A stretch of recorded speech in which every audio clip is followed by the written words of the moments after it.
Hello बच्चों, चलिए प्रश्न को देखते हैं। प्रश्न है IUPAC नाम लिखिए। C6H5CH2CH2OH। तो देखिए बच्चों, यहाँ पर बात करें प्रश्न की मुख्य अवधारणा की। मुख्य अवधारणा, तो देखिए बच्चों, जब हमें यहाँ पर कोई हाइड्रोकार्बन यौगिक दिया जाता है जिसमें कि यहाँ पर कार्बन श्रृंखला भी हो और चक्रीय श्रृंखला, यहाँ पर जो कार्बन श्रृंखला है वो खुली श्रृंखला भी हो और चक्रीय श्रृंखला भी हो, तब हम किस प्रकार से नाम लिखते हैं। तो देखिए, जब हाइड्रोकार्बन हाइड्रोकार्बन यौगिक में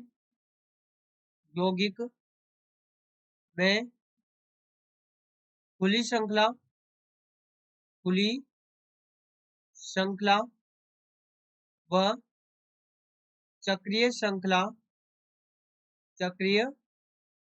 श्रृंखला दोनों दोनों है तो एथिल और मेथिल की श्रृंखला के अलावा, या मेथिल की श्रृंखला को छोड़कर एथिल और मेथिल की श्रृंखला को छोड़कर बाकी सभी में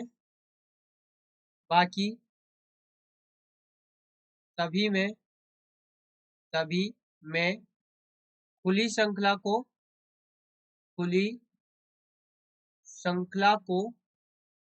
मुख्य श्रृंखला के रूप में खुली श्रृंखला को मुख्य श्रृंखला के रूप में लिया जाता है। मुख्य श्रृंखला के रूप में लिया जाता है। तो अब बच्चों यहाँ पर देखिए, हमारे पास में होता क्या है कि जैसे कि हमें अभी यौगिक दिया गया है, हम यौगिक से यहाँ पर नाम को देखें तो देखिए ये इस प्रकार से हमें यौगिक दिया गया है। ये यहाँ पर बेंजीन रिंग है, जैसे कि अभी हम यहाँ पर नाम लिखते समय फिनाइल समूह के रूप में लेंगे, और ये CH2OH। अब देखिए, सबसे पहले जब हम नाम लिखते हैं तो हम क्या लिखते हैं, हम लिखते हैं प्रतिस्थापी का नाम। अब यहाँ पर हमने क्या कहा कि एथिल और इथाइल और मिथाइल की श्रृंखला को छोड़कर, लेकिन बच्चों यहाँ पर ध्यान दें, यहाँ पर हमारे पास में क्या है कि जो हमारे पास में यौगिक है, अब यहाँ पर होना तो क्या चाहिए, श्रृंखला, यहाँ पर एथिल श्रृंखला है। अब एथिल श्रृंखला है, लेकिन बच्चों यहाँ पर जो मुख्य समूह लगा हुआ है, मुख्य समूह यानी कि जो क्रियात्मक समूह है, वो यहाँ पर खुली श्रृंखला पर लगा हुआ है। यहाँ पर जो क्रियात्मक समूह है वो खुली श्रृंखला पर लगा है, इसलिए हम यहाँ पर मुख्य श्रृंखला जो मानेंगे वो खुली श्रृंखला को मानेंगे। यानी कि हम यहाँ पर लिख सकते हैं क्रियात्मक या कार्यात्मक समूह, यानी फंक्शनल ग्रुप, कार्यात्मक समूह मुख्य श्रृंखला यानी कि यहाँ पर खुली श्रृंखला से जुड़ा है, खुली श्रृंखला से जुड़ा है। इसलिए यहाँ एथिल की श्रृंखला को